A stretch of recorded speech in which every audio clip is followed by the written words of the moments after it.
का है जो बहुत दिन से उलझा हुआ है, चाहे वो कोर्ट कचहरी का हो, चाहे वो किसी से जुड़ा हुआ हो, और वो नहीं हो। तो स्कंद पुराण कहती है, हमारे खंड में भी वर्णन शिव महापुराण कि किसी भी नवमी को आप आंवले के पेड़ के नीचे घी का दिया लगाकर मौली मतलब हाथ में जो नाड़ा बांधते हैं, लच्छा, मौली, लच्छा, नाड़ा, हाथ में बांधने वाला पूजन वाला धागा, लाला, घी का दिया लगाकर 5 परिक्रमा आंवले के वृक्ष की कर ली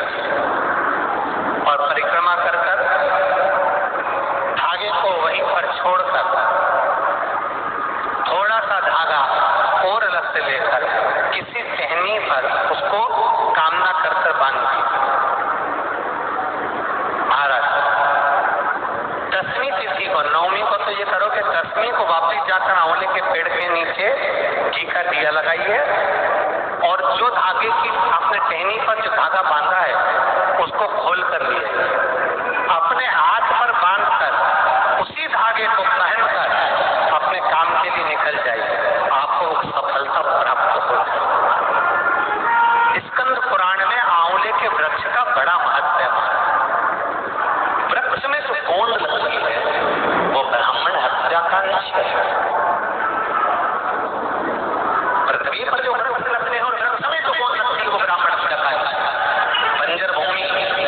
ब्राह्मण हत्या का निश्चय है। इसलिए हमारे यहाँ साथ कहता है, तुम्हारे बहू का अगर चापा होए, बहू की डिलीवरी होए,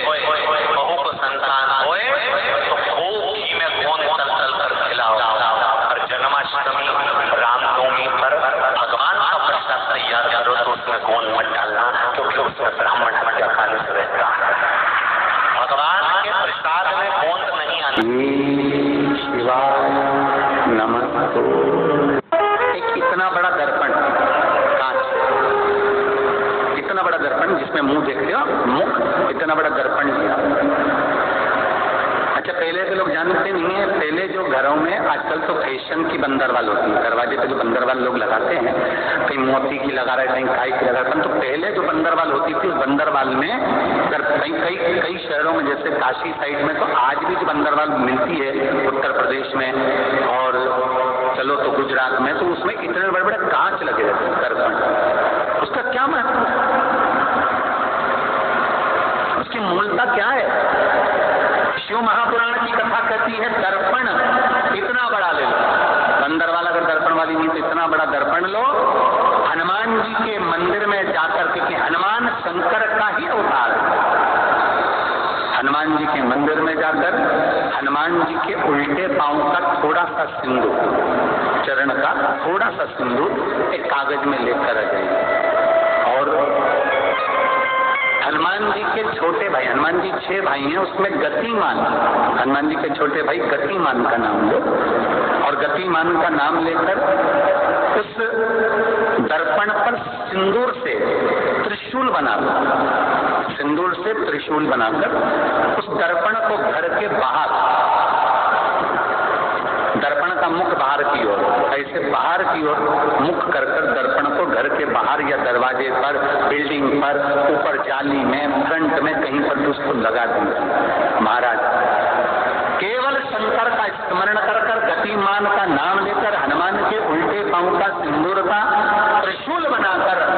जो दर्पण को लगा देता है, आपको 1 महीने के अंदर अंदर मालूम पड़ जाएगा कि पिछले जो महीने निकले हैं उस महीने का अंदाजा लगाना कि घर में लोग कितने बीमार पड़ते थे और इस दर्पण को लगाने के बाद बीमारी कम हुई क्यों नहीं हो कम तो ठंडा कर देना, क्या जा रहा है, पर करके जरूर देखना, विश्वास रखकर करोगे, भगवान शिव का अनुमोदन कर भगवान शंकर पर विश्वास रखकर करोगे तो बीमारी घेर नहीं सकती। अकाल मृत्यु हो मरे जो काम करे चंडाल का, काल उसका क्या बिगाड़े जो भक्त हो महाकाल का। शंकर की आराधना करने वाला, शिव का स्मरण करने वाला, शिव का निवेदन करने वाला, शिव अर्चना में डूबने वाला, शिव का अनुमोदन करने वाला कभी दुखी नहीं हो सकता।